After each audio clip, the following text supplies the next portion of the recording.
ಜೈಲಲ್ಲಿರುವಂತ ನಟ ದರ್ಶನ್ಗೆ ಜಾಮೀನು ಭಾಗ್ಯ ಸದ್ಯಕ್ಕಂತೂ ಇಲ್ಲ. ದರ್ಶನ್ ಜಾಮೀನು ಅರ್ಜಿಯ ವಿಚಾರಣೆ ಮುಂದೂಡಿಕೆಯಾಗಿದೆ. ಅದಕ್ಕೆ ಕಾರಣ ದರ್ಶನ್ ಪರ ವಕೀಲರೇ ವಾದ ಮಂಡನೆಗೆ ಕಾಲಾವಕಾಶ ಕೋರ್ತಾ ಇದ್ದಾರೆ. ಇದು ಎರಡನೇ ಬಾರಿಗೆ ಕಾಲಾವಕಾಶವನ್ನು ಕೋರಿದ್ದಾರೆ. ಹೀಗಾಗಿ ನಟ ದರ್ಶನ್ ಅಗೇನ್ ಬಳ್ಳಾರಿಯ ಕೇಂದ್ರ ಕಾರಾಗೃಹದಲ್ಲಿಯೇ ಮುಂದುವರಿಬೇಕಾದಂತ ಅನಿವಾರ್ಯತೆ. ಅಕ್ಟೋಬರ್ 4ಕ್ಕೆ ಮುಂದೂಡಿಕೆ ಮಾಡಿದ್ದೆ. 57ನೇ ಸಿಟಿ ಸಿವಿಲ್ ಕೋರ್ಟ್ ಇವತ್ತು ಜಾಮೀನು ನಿರೀಕ್ಷೆಯಲ್ಲಿದ್ದ ದರ್ಶನ್ಗೆ ನಿರಾಸೆ ಕಾದಿದೆ. ವಾದ ಮಂಡನೆಗೆ ಕಾಲಾವಕಾಶ ಕೇಳಿದ್ದಾರೆ ದರ್ಶನ್ ಪರ ವಕೀಲರು. ದರ್ಶನ್ ಈ ಪ್ರಕರಣದಲ್ಲಿ ಆರೋಪಿ ನಂಬರ್ 2, ಇನ್ನು ಆರೋಪಿ ನಂಬರ್ 1 A1 ಪವಿತ್ರ ಗೌಡ ಜಾಮೀನು ಅರ್ಜಿಯ ವಿಚಾರಣೆ ಅಕ್ಟೋಬರ್ 4ಕ್ಕೆ ಮುಂದೂಡಿಕೆಯಾಗಿದೆ. A1 ಮತ್ತು A2 ಇಬ್ಬರ ಅರ್ಜಿ ವಿಚಾರಣೆ, ಜಾಮೀನು ಅರ್ಜಿ ವಿಚಾರಣೆ ಮುಂದೂಡಿಕೆಯಾಗಿದೆ. ಸೊ ಹೀಗಾಗಿ ನಟ ದರ್ಶನ್ ಹಾಗೂ ಪವಿತ್ರ ಗೌಡ ಜೈಲಿನಲ್ಲಿಯೇ ಸೆರೆವಾಸ ಅನುಭವಿಸಬೇಕಾಗಿದೆ.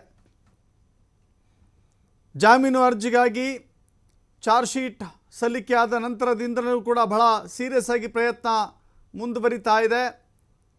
ಬಟ್ ಜಾಮೀನು ಸಿಗ್ತಾ ಇಲ್ಲ. ಈ ಪ್ರಕರಣದಲ್ಲಿ ಒಟ್ಟು 17 ಆರೋಪಿಗಳು ನ್ಯಾಯಾಂಗ ಬಂಧನದಲ್ಲಿದ್ದಾರೆ. 17 ಆರೋಪಿಗಳ ಪೈಕಿ 3 ಜಾಮೀನು ಸಿಕ್ಕಿದೆ.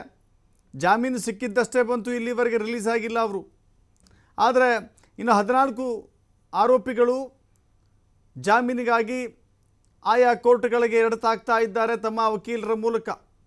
ಬಟ್ ವಕೀಲರ ಮೂಲಕ ಅರ್ಜಿ ಹಾಕ್ತಾ ಇದ್ದರೂ ಕೂಡ ಅವರಿಗೆ ಜಾಮೀನು ಸದ್ಯಕ್ಕೆ ಸಿಗುವಂಥ ಯಾವ ಲಕ್ಷಣಗಳು ಕೂಡ ಇಲ್ಲ. ಯಾಕೆಂದರೆ ಚಿತ್ರದುರ್ಗದ ರೇಣುಕಾಸ್ವಾಮಿಯ ಕೊಲೆಯಾದ ನಂತರದಲ್ಲಿ ಸಾಕ್ಷ್ಯಗಳನ್ನು ನಾಶಪಡಿಸುವಂಥ ಬಹಳ ದೊಡ್ಡ ಪ್ರಯತ್ನ ಆಗಿದೆ. ಸಾಕ್ಷ್ಯಗಳನ್ನು ಹೇಗಾದರೂ ಮಾಡಿ ನಾಶಪಡಿಸಬೇಕು ಅಂತ ಹೇಳಿ ಅನೇಕ ರೀತಿಯ ಪ್ರಯತ್ನಗಳನ್ನು ಮಾಡಿದ್ದಾರೆ. ಈ ಕೊಲೆ ಪ್ರಕರಣದಿಂದ ನುಣುಚಿಕೊಂಡು ಬೇರೆಯವರನ್ನ ಸರೆಂಡರ್ ಮಾಡಿಸಿ ತಾನು ಪಾರಾಗಲಿಕ್ಕೆ ದರ್ಶನ್ ಕೂಡ ಪ್ರಯತ್ನ ಮಾಡಿದ್ದು ಉಂಟು. ಅದಕ್ಕಾಗಿ ಕೆಲವಷ್ಟು ತಂತ್ರಗಾರಿಕೆಯನ್ನು, ಯೋಜನೆಯನ್ನು ರೂಪಿಸಿದ್ರು. ಶವವನ್ನು ಸುಮ್ಮನಹಳ್ಳಿಯ ಬ್ರಿಡ್ಜ್ ಮೋರಿಯಲ್ಲಿ ಎಸೆದು, ಮೊಬೈಲನ್ನು ಕೂಡ ಅಲ್ಲೇ ಎಸೆದು, CCTVಯ ದೃಶ್ಯಗಳನ್ನು ನಾಶಪಡಿಸಿ ತನ್ನ ಯಾವುದೇ ರೀತಿ ಈ ಕೊಲೆಯಲ್ಲಿ ಸಿಗಾಕ್ಕೊಳ್ಬಾರ್ದು ಅಂತ ಹೇಳಿ ನಡೆದಂಥ ಪ್ರಯತ್ನದಲ್ಲಿ ಸಾಕ್ಷ್ಯನಾಶದ ಕೆಲಸವೂ ಆಗಿದೆ ಅಂತ ಹೇಳಿ ಕೋರ್ಟ್ ಮನವರಿಕೆಯಾಗಿದೆ. ಸೊ ಹೀಗಾಗಿ ಸದ್ಯಕ್ಕೆ ಜಾಮೀನು ನೀಡಿದರೆ ಅಗೇನ್ ಅಂಥದ್ದೇ ಕೆಲಸಗಳಾಗುತ್ತೆ ಅಂತ ಹೇಳಿ, ಅಗೇನ್ ಅಂಥದ್ದೇ ಕೆಲಸಗಳಾಗಬಹುದು ಅಂತ ಹೇಳಿ ಕೋರ್ಟ್ ಸದ್ಯಕ್ಕೆ ಜಾಮೀನನ್ನು ಕೊಟ್ಟಿಲ್ಲ.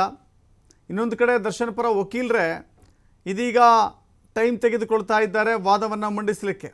ಸೊ ಹೀಗಾಗಿ ದಿನಗಳು ಉರುಳ್ತಾ ಇದ್ದಾವೆ. ದರ್ಶನ್ ಸಿನಿಮಾ 100 ದಿನಗಳನ್ನು ಆಚರಿಸಿದ್ದು ನೋಡಿದ್ದೇವೆ. ಶತ ದಿನೋತ್ಸವ ಆಚರಣೆ ಮಾಡಿದ್ದನ್ನು ನೋಡಿದ್ದೇವೆ. ಈಗ ದರ್ಶನ್ ಜೈಲುವಾಸವನ್ನು ಅನುಭವಿಸಿ ಶತದಿನಗಳ ಆಗಿದ್ದಾವೆ. ಶತದಿನಗಳ ಪೂರೈಕೆಯಾಗಿದೆ. ಉತ್ಸವ ಅಂತ ಹೇಳಲಿಕ್ಕೆ ಆಗೋದಿಲ್ಲ, ಅದನ್ನು ಶತದಿನೋತ್ಸವ ಅಂತ ಹೇಳೋಕ್ಕಾಗೋದಿಲ್ಲ. ದಿನಗಳು ಕಳೆದಿದ್ದಾವೆ. 100 ದಿನಗಳು ಕಳೆದ ನಂತರವೂ ಕೂಡ ದರ್ಶನ್ಗೆ ಜಾಮೀನು ಭಾಗ್ಯ ಸಿಕ್ಕಿಲ್ಲ. ಸಿಕ್ಕಿದ್ದು ಕೇವಲ 3 ಸಿಕ್ಕಿದ್ರು ಕೂಡ ಎಷ್ಟೊಂದು ಹೆಣಗಾಟ ಮಾಡಬೇಕಾಗಿದೆ ಅಂತ ಹೇಳಿದ್ರೆ ದರ್ಶನ್ ಫ್ಯಾನ್ಸ್ ಇದನ್ನು ಅರ್ಥ ಮಾಡ್ಕೊಳ್ಬೇಕಾಗುತ್ತೆ. 3 ಜಾಮೀನು ಸಿಕ್ಕಿದೆ, ಆದರೆ ಶ್ಯೂರಿಟಿ ಕೊಡೋರಿಲ್ಲ, ಬಾಂಡ್ ಕೊಡೋರಿಲ್ಲ, ಹಣ ಕೊಡೋರಿಲ್ಲ ಅವರಿಗೆ. ಅಂತಹ ಪರಿಸ್ಥಿತಿಲಿದ್ದಾರೆ. ನಾವು ಸ್ಟಾರ್ಗಳನ್ನು ನಾವು ರೆಡಿ ಮಾಡೋದು, ಸ್ಟಾರ್ಗಳು ನಮ್ಮಿಂದ, ಸ್ಟಾರ್ಗಳಿಂದ ನಾವಲ್ಲ ಅನ್ನೋದನ್ನು ಯಾವ ಜನನೂ ಕೂಡ, ಯಾವ ಅಭಿಮಾನಿಗಳು ಕೂಡ ಮರಿಬಾರ್ದು ಈ ಮಾತನ್ನು. ನಮ್ಮಿಂದ ಸ್ಟಾರ್ಗಳು ಹುಟ್ಟುತ್ತಾರೆ, ನಾವು ಸ್ಟಾರ್ಗಳನ್ನು ಬೆಳೆಸ್ತೀವಿ, ನಾವು ಸ್ಟಾರ್ಗಳನ್ನು ಹುಟ್ಟಾಕ್ತೀವಿ. ಬಟ್ ಸ್ಟಾರ್ಗಳಿಂದ ಅಭಿಮಾನಿಗಳನ್ನು ಹುಟ್ಟಾಕಕ್ಕೆ ಸಾಧ್ಯ ಇಲ್ಲ. ಸ್ಟಾರ್ಗಳಿಂದ ಅಭಿಮಾನಿಗಳು ಬದುಕೋಕ್ಕೆ ಸಾಧ್ಯವಿಲ್ಲ. ಸ್ಟಾರ್ಗಳೇ ಜನರಿಂದ ಬದುಕ್ತಾರೆ. ನೋಡಿ ಇವತ್ತೇನಾಗಿದೆ, ಕೊಲೆಯ ಕೇಸನ್ನು ತಾವು ಒಪ್ಕೊಳ್ತೀವಿ, ನಾವು ಸರೆಂಡರ್ ಆಗ್ತೀವಿ ಅಂತ ಹೋಗಿದ್ರಲ್ಲ, ಅವರಿಗೆ ಜಾಮೀನಾಗಿದೆ. ಬಟ್ ಇಲ್ಲಿವರೆಗೂ ಕೂಡ ಅವರು ರಿಲೀಸ್ ಆಗಲಿಕ್ಕೆ ಒದ್ದಾಡ್ತಾ ಇದ್ದಾರೆ. ಅದಕ್ಕೆ ಕಾರಣ ಹಣಕಾಸಿನ ಕೊರತೆ. ಅವ್ರ ಹತ್ರ ಹಣ ಇಲ್ಲ, ಶ್ಯೂರಿಟಿ ಇಲ್ಲ. ನನ್ನ ಮನೆ ಗೆದ್ದು ಮಾರ್ಗೆಲ್ಲು ಅಂತ ಹೇಳ್ತಾರೆ. ನನ್ನ ಮನೆಯನ್ನು ಗೆಲ್ಲಬೇಕು, ನನ್ನ ಮನೆಯನ್ನು ಸಾಕಬೇಕು ಫಸ್ಟು, ಆನಂತರದಲ್ಲಿ ಇಡೀ ಜಗತ್ತಿನ ಉದ್ಧಾರ. ಆದರೆ ಇಲ್ಲಿ ಮನೆಯಲ್ಲಿ ಊಟ ಮಾಡಲಿಕ್ಕೂ ಕೂಡ ಸಮಸ್ಯೆ ಇದ್ದರೂ ನಾನು ಅವರ ಫ್ಯಾನು ಇವರ ಫ್ಯಾನು, ಬಟ್ ಅದೆಲ್ಲ ಹೊಟ್ಟೆ ತುಂಬಿಸಲ್ವಲ್ಲ, ಅದೆಲ್ಲ ಹೊಟ್ಟೆ ತುಂಬಿಸಲ್ಲ. ಬಟ್ ಇಲ್ಲಿಯೂ ಕೂಡ ಅದೇ ಆಗಿದೆ, ಅದು ಬೇರೆ ವಿಚಾರ. ಸದ್ಯಕ್ಕಂತೂ ದರ್ಶನ್ನ A2 ಆರೋಪಿಯಾಗಿದ್ದಾರೆ. ಬಳ್ಳಾರಿ ಜೈಲಿಗೆ ಹೋಗಿ 1 ತಿಂಗಳ ಮೇಲಾಯಿತು.